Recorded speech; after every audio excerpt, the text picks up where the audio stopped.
What's going on, guys? Today we've got a pretty special video. This is actually gonna be the first of one of our uploads from our playtesting of the 8.5 meta.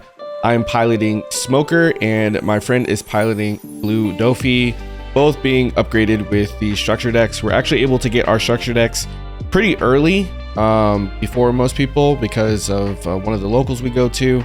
But with that being said, let's just go ahead and hop right into the game here. I actually win the die roll. I force my friend to go first, which he doesn't really mind much, but in my opinion, Dofi definitely does want to go second in this meta. Its 6-on turn is incredibly strong, but Smoker, most black decks are just going to want to go second anyway, so that way they can Gecko first. It's just kind of how it is. So here he is opening up Perona, stacking the top 5. It is to be noted that, again, this is the first time we've played either of the new versions of these decks. So if we make any mistakes or you guys see any misplays, then it kind of is just what it is. We're both learning. So on our 2-down turn, we do manage to see brand new. I believe it's actually the 6th card. It was pretty lucky. And we hit Gecko, T-Bone, T-Bone. Obvious choice, grabbing a T-Bone here. It's a easy 2K. If I really need to, I can use this effect, but he's just gonna leader ability, grab Weevil, draw a card, swing 7. We're just always gonna take the first hit right there. No need to counter out. We're gonna get more resources to deal with his board. We can see something that we want to play out, so just take the first hit. It doesn't really hurt. So we're on our 4-down turn here. We don't have a whole lot of options, but I did add Kuzan. We could also play Borsalino here. We could also swing at his Weevil here to take it off the board. The less bodies that he has on board, the better for us. And I actually think that's what we're gonna do here. I realize I don't need this extra Dawn, so I'm just gonna go ahead and use my leader ability, reduce the Perona down to 0 cost, so I gain 1,000. I'm gonna swing 9 at Weevil here. I think if he has the counter, it's actually worth saving it there, but he doesn't, so he probably doesn't have the counter. We're gonna trash an Isho and a Sengoku here though to draw 3 cards. It's pretty powerful. Getting that card off of Gecko also is incredibly strong, which I think I actually do later in the game. But let's see. So the opponent is on 5 Dawn right now. They don't have their incredibly strong Boa play for 6 Dawn, but they do have this incredibly busted card called Pudding. Pudding is so good in the meta right now, unfortunately. Although I have, like, this is my Dofi deck, I do play Pudding in it just because I recognize how broken the card is. I do kind of wish the card just really didn't exist. It's kind of unhealthy in my opinion, but it is what it is. But regardless, we get Puddinged. There's not a whole lot we can do about that, and he's likely going to swing 5 at us here. Yeah, he's swinging 5 at our life. I'm trying to decide because I've just basically reset my hand. Found my previous hand, I likely would have countered this, but I'm probably just gonna end up taking it. I need more resources after getting Pudding. That's kind of just how that works, right? Like, Pudding a lot of times forces the opponent to take hits because they need to get those resources back.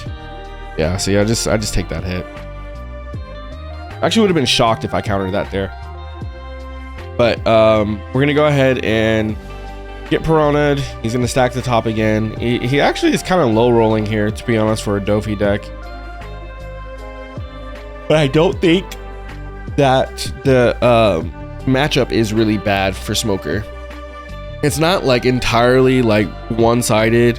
I mean, Lucci, even Dofi against Lucci is not really like one-sided. Previously, Lucci versus Dofi was pretty one-sided, and with the new support of the structure deck, the matchup is actually pretty 50-50 in my opinion, with Dofi being slightly favored in matches depending on how good the player is. Because Lucci, I feel like, has the ability to low roll a lot easier than Dofi does, because Dofi can go wide even if they are low rolling you. If Lucci doesn't have the ability to pop your board as you're spamming out bodies, it doesn't really matter at that point. So we are on, I think, our, what is that, sixth dawn turn here. So we have a few options in the deck. We do run some 5 costs, but it looks like we're just going to go for a 4 cost play here. Do stat, swing 8 at life. He's just going to take. There's no point in countering that. We're going to play Rebecca to grab T-Bone, and then we're going to go ahead and establish, I think, a Brook here. Yep, Brook comes out. We're going to KO a Perona just to get a body off the board in case he just tries to start swinging with his Dawn. But also to establish Brook, because having Brook on the board already allows me to essentially KO anything, while also being able to swing at his board too with that Brook. So especially since like Dofi is a, I guess, low Dawn, like low character cost deck, so things are in range pretty easily for black decks to be able to KO things. But at the same time, if they don't see that KO possibility, then it's really hard for them to keep up with the just flat out pressure that Dofi brings by being able to spam the board. Just swing out the Brook. We're just going to give him the Rebecca here. He's going to swing 5 of the Dofi. We're going to give him the T-Bone. Oh, no, we're going to give him the Suru instead. Maybe we've already trashed the T-Bone, or I want the Suru and trash just in case I need it for Gecko. But we're on 8 Dawn here. I actually remember this turn. I end up, I don't know, something happened with my brain on this play right here. For some reason, my mind was thinking that Isho was going to reduce the board by 3 at the same time of hitting the board. But he also does have 6 cards in hand. Like, so that was just going to happen regardless.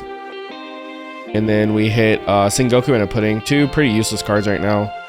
Pudding wouldn't hurt me at this point in the game. But regardless, even though like I can't reduce the board with the Isho effect, establishing it so early right now isn't bad. But the problem is that I don't have enough Dawn to start just swinging into his board. So we're likely just going to swing with the Smoker at the Pudding. He might actually save this here so he can aggro me. But I'm definitely not going to rest the Brook. More than likely. I don't think I will, because I need to try to save it for the following turn. Having the Isho up with the Brook up is guaranteed to KO more than one body. Oh, actually, he's just gonna free block with the boa. Obviously, I don't know what I'm talking about, but yeah, he takes the free block. You always want to swing just in case, especially if it's with your leader. If it's with a body, don't do it. But if it's with your leader, just take the free block sometimes, because you can catch them lacking. Maybe they'll give you a free counter. I've done this plenty of times where you swing and they've entirely forgot they have a blocker on the board, or they just like allow the thing to die instead of just free blocking. It's a really odd thing, so I would always suggest swinging into it no matter what. So now we just have to survive this clapback right now. I don't see a world where he kills me this turn, so I'm not necessarily opposed to the Isho play. But he does have a lot of Dawn to start threatening my life, which is what he ends up doing, I believe. So he's gonna bring the Croc out. I'm not sure if he's gonna use Croc's ability here. No, so I take 7. Gonna swing Mihawk.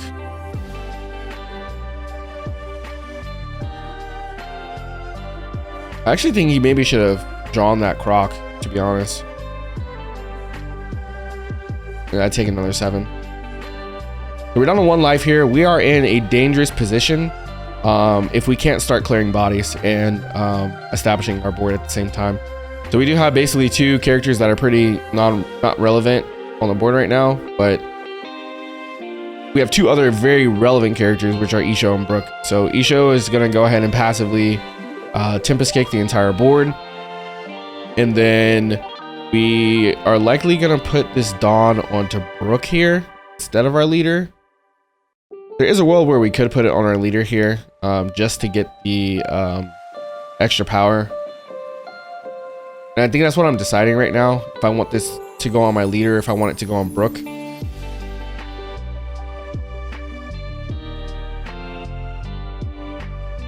And it looks like no, okay, yeah. I think putting it on Brook is more correct. but maybe I'm gonna hard stick the smoker. Looking back at this, I feel like putting it on Brook isn't bad, but gaining the 1,000 here also isn't bad. It kind of, in a sense, accomplishes the same thing. Brook already has something that it can swing at and KO, and I don't. Maybe yeah, leader is more correct because he's definitely not going to save the pudding here. Oh, never mind. He is going to save the pudding. I think you have to let it die there, to be honest. I'm just going to swing 7 at that because Isho can just take out the Mihawk. And then, like I was telling you guys earlier, with the Sengoku, having it established in the trash is really good for us here. We're going to go ahead and put those 2 in the trash. We have the other Sengoku, which is why I put it out there early.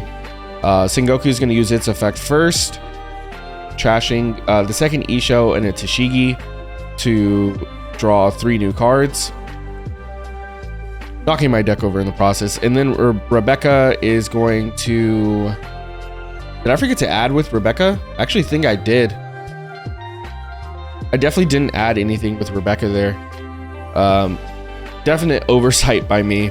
So that's what makes the Gecko play in this deck so good, because not only are you playing 1 card out, you're trashing 2 to draw 3, so you get that card back, the Gecko, back in your hand in value, so your hand count stays the same.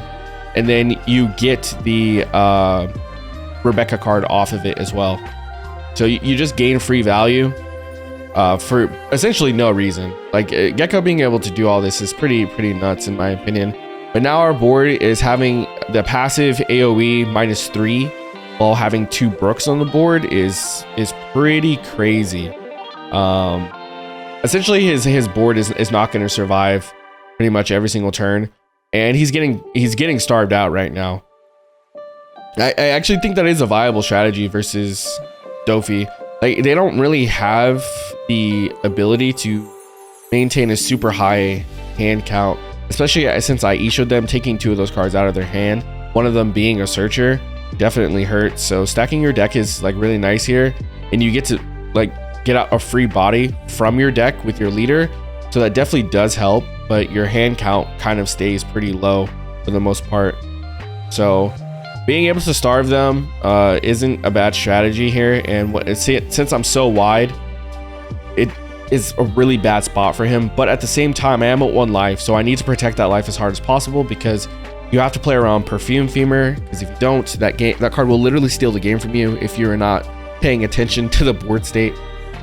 He could just keep aggroing my life and get me down to no life, and then just kill me the following turn if I can't kill him on the clapback.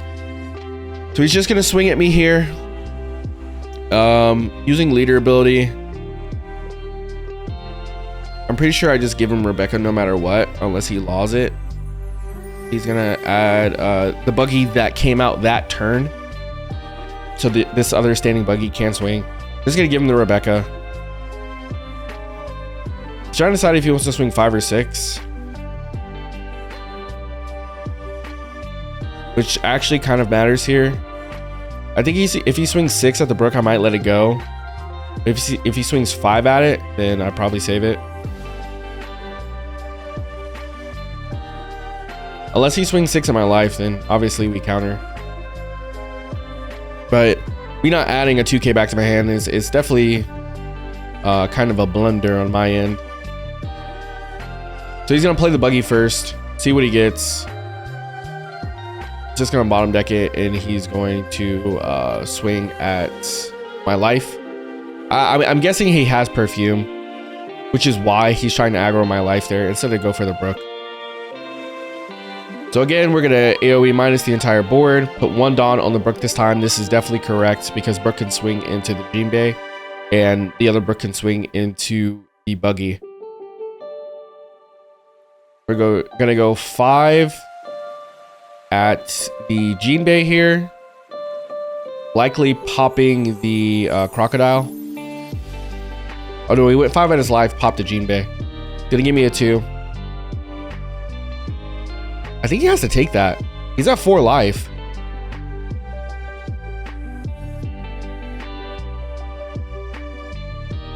Now we're going to go 4 into the buggy and pop the croc. Sure, I leave a buggy up, but I don't think that really matters. A 4-up buggy. Pop Croc. You're gonna both get KO'd here. So he's left with just a buggy on the board. I have 8 Dawn. Looks like it's gonna be another Gecko. 9 at life. 10 at life. I guess maybe that is why he chose not to counter or take the first 5, because he knew those hits were gonna come through. We're gonna grab T-Bone, and I think we're gonna play something out here. Yep, we're gonna play out a Borsalino. The reason why we opt for this play is because he could literally just kill me with Law. He could just Law bounce my Rebecca, the single Rebecca to hand, which is why I went for a double blocker. It would force him to Law me twice, and then swing 7 at me. But he can't do that because I still have 1 life left. So, but if he Laws me once, he's able to swing at me with both his leader and his buggy. Again, just trying to play around Perfume, keeping this 1 life up as much as possible. He looks at his hand, realizes he can't win it, and just scoops. So anyway, let me know what you guys think. Let me know what you think about the deck. I think Smoker is definitely a good pick in this meta, and I hope you guys find some success with them.